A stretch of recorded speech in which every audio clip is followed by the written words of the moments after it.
ரொம்ப நாளாக எனக்கு ஒரு சந்தேகங்க. இதுக்கு யார்கிட்ட போய் ஆன்சர் கேட்கன்னு தெரியல. ஒருவேளை நீங்க அடிக்கடி ஆன்லைன்ல பொருட்கள் வந்து ஆர்டர் பண்ணி வாங்குற ஆளா இருந்தீங்க அப்படின்னு சொன்னா, கண்டிப்பா உங்கள்கிட்ட கேட்கலாம் அப்படின்னு சொல்லி எனக்கு தோணுச்சுங்க. என்னன்னா, நம்ம ஒரு பொருள் வந்து வீட்டுக்கு தேவைப்படுதோ இல்லையோ, அது வந்து நம்ம ஆன்லைன்ல இருக்கிறோம் அப்படிங்கிற காரணத்தினால அத ஆன்லைன்ல வாங்கிட்டே இருக்கோங்க. அது ஒருவேளை அதுக்கு முக்கியமா தேவைப்படுதா? இல்ல ஆன்லைன்ல வாங்குறதுனால அது நமக்கு தேவைப்படுதா? அப்படின்னு சொல்லி எனக்கு சந்தேகமா இருக்குங்க. சுருக்கமா சொன்னேன் அப்படின்னு சொன்னா, இந்த பொருள் வந்து இப்போ தேவை இல்லாம கூட இருக்கலாம். தேவையா கூட இருக்கலாம். ஆனா, அத நம்ம வாங்குறதுனால அது தேவைப்படுதா? இல்ல தேவைப்படுதுனால அது வாங்குறோமா? புரிஞ்சுச்சாங்க?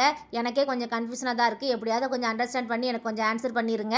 நான் இன்னைக்கு மீஷோல 2 ப்ராடக்ட் வாங்கியிருந்தேன். ஒண்ணு இந்த பிரஷ் ஹோல்டருங்க. ரொம்பவே யூஸ்ஃபுல்லா இருக்கும் அப்படின்னு சொல்லி வாங்குனேன். அது வாங்குன நாள்லேருந்து எனக்கு ஒரே வேலையா இருக்குது.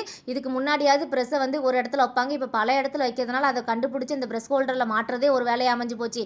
2வது பார்த்தீங்க அப்படின்னு சொன்னா, இந்த சாம்பிராணி ஸ்டாண்ட் ஒண்ணு வாங்குனேன். இது ரொம்பவே யூஸ்ஃபுல்லா இருந்துச்சுங்க. ரேட்டும் ரொம்பவே கம்மியா இருந்துச்சு. நான் வாங்கின இந்த 2 பொருளுமே வீட்டுக்கு ரொம்ப யூஸ்ஃபுல்லா இருக்கும்னு நினச்சு வாங்கினேன். இது யூஸ்ஃபுல்லா இருக்குமா அப்படின்னு சொல்லி மறக்காம சொல்லுங்க. எனக்கு ரொம்பவே டவுட்டா இருக்கு.